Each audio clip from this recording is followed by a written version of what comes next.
Fasten your seatbelts because the journey keeps you on the edge of your seats. Please welcome Vince Poscente. You might wonder what it's like to go 135 miles per hour on skis. Why don't we start it off this way? Let's take a run down the mountain together. Now, first you put on a tight rubber suit, Darth Vader style helmet. The sport is speed skiing, and speed skiing it's straight down. There's no turns. In speed skiing, you go 0 to 60 miles an hour in 3 seconds. A Ferrari can only do it in 4.2. You get up to 125 miles an hour in 8 seconds. All heck is going to break loose. You want to be in a tight aerodynamic tuck. Your heart's beating here. It's working its way up to the base of your throat. You're nervous. You've got a tight rubber suit, a Darth Vader style helmet. You're staring down the side of the mountain. The starter says, ready, go, and then you can leave within 60 seconds. You decide, because there's a speed trap at the bottom. There's a speed trap that's 100 meters long, about the length of a football field. The fastest person through the trap is the winner. It will take you 1.5 seconds to cross that distance on skis. Does this seem normal so far? You're standing there, the heart's beating here, it's working up its way to the base of your throat. You look down and your starter says, ready, go, and he says, go, and you look down. You picked your line. Perfect. Now the technique is you got to take the downhill ski, a 240 centimeter ski, 8 feet long. You have to pick it up, throw it out, turn it out in outer space, slap it around, and slap that in its because it goes 0 to 60 miles an hour in 3 seconds, which is the easy part. It's at about 100 miles an hour, 160 kilometers an hour, where the air's starting to push the body out on you. Try to hold that tight aerodynamic. By this point, 120 miles an hour, things are going by like, you can't really see anything. The skis are going, bop, bop, bop, bop, bop. Do not separate your hands. You're trying to push down the track, and the air's pushing you around. The skis are going like this. Riding a flat ski is very fast, but very unstable, because sometimes you might catch an edge, and if you catch an edge, it turns the body, it catches the air, and you're in this position. Bye.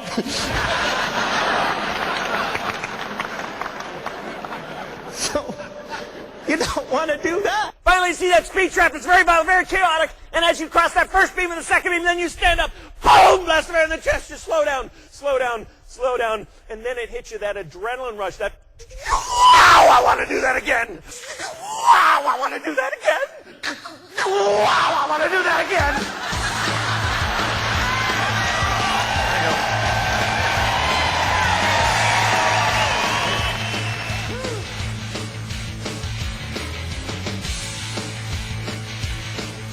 But I want to be real clear on this. I don't want this to be about me.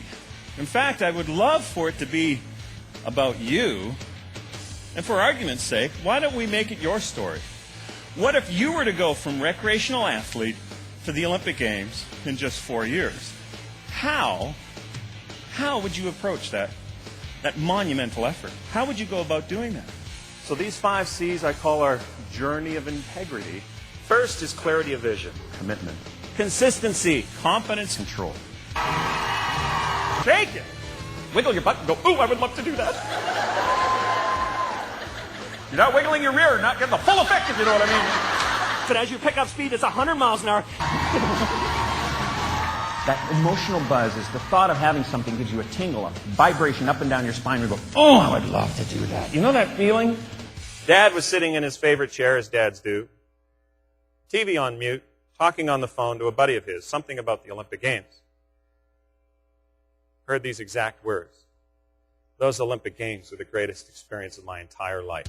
Instead of doing what the competition's not doing, try this. Do what the competition is not willing to do. And you come up to this guy and say, you know where the macaroni is? What the kid said? Macaroni! When that gold dot has an emotional buzz, you're aligning the elephant with your ant.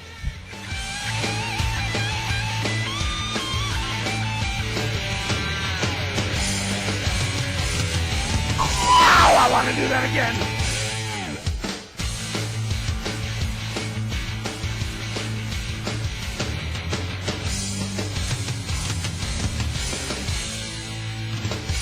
Instead of doing what the competition is not doing, try this. Do what the competition is not willing to do. What's your now, when I say competition, I don't think a company or store. I want you to imagine a person that does what you do, or similar. What's that person not willing to do? Typically, those are the things that you're not willing to do either. I'm not here to make you feel good the whole time, right?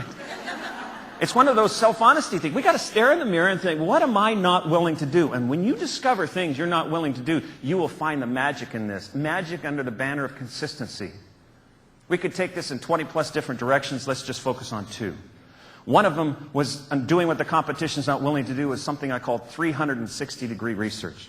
It's simply making yourself a student. First off, when you go home, the student of the various offerings that happen and are offered within Creative Memories. But also, what other industries do. Finding out about the politics in any kind of situation.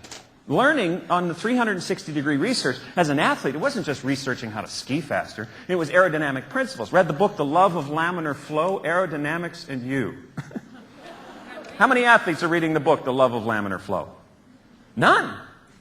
Because convention has them going to the coach and say, what do I do next? And then they run away and do it. Being unconventional. When you start so late, you have to do what the competition's not willing to do. So in there, immediately found out that there was a phone number for the wind tunnel at the NRC, the National Research Council in Ottawa. Immediately called these guys up and said, hey, I'm a speed skier. Can I get in your wind tunnel? The guy said, speed skiing, what's that? And I said, well, I wear a tight rubber suit and a Darth Vader style helmet. The guy said, well, sounds kinky, but this is Ottawa. Come on down. Just before we hang up, the guy says, oh, by the way, it's $1,000 an hour. And I said, dude, I'm trying to make the Olympic team. And he said, there's a lot of people trying to make the Olympic team. It's $1,000 an hour. So, when you own the solution, you innovate. And innovation meant, well, I couldn't afford that, but could afford a friend with a really fast car. Yeah. Got skis on top of the car with bindings facing up, wrapped it up on the ski rack so hopefully it wouldn't come off the rack, not really thinking about the rack actually coming off, but anyway. Got on my pink rubber suit, clicked into the bindings, helmet on, boom, took off down the road. At 100 miles an hour on top of my friend's car, I started to learn a lot. A lot about people, actually. People coming the other way. Because I'm looking at them, they're looking at me, and I realize they think I'm luggage. The biggest fear really wasn't crashing the car, it was getting arrested. Folks, I'm wearing a pink rubber suit. One question. Do you think the cop's going to let me change?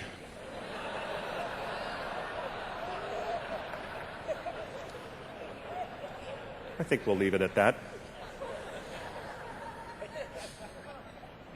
Do what the competition's not willing to do. Staying the course is essential. Staying the path, not flinching, having that mental toughness of not separating your hands. But how? How do we not separate our hands? How do we stay the course? Very simple technique, strategy were gold dots. You see this gold dot on the chair here. You can probably see it on the screen. And this gold dot represented the goal, the target, the objective. But it has to have an emotional buzz. Every time you saw a gold dot, you'd say, I'm the fastest speed skier in Canada, top 10 in the world. I'm the fastest speed skier in Canada, top 10 in the world. Open the wallet to pay for something. Fastest speed skier in Canada, top 10 in the world. Has to have an emotional buzz, though. You see that gold dot, you go, oh, I would love to have it. Oh, I would love it. Oh, I would love that. You'd be like Kramer walking down the street. I would love to have that. Having that gold dot, that emotional buzz, is essential. If it were a Coke, what would their gold dot be? Put a Coke within reach of every human being on the planet. There's all sorts of mental training strategies like this gold dot. And with the gold dot, staying the course, and you'll constantly go towards that which you believe to be true. You'll go towards your dominant thought. Have a strategy for a truth and a dominant thought.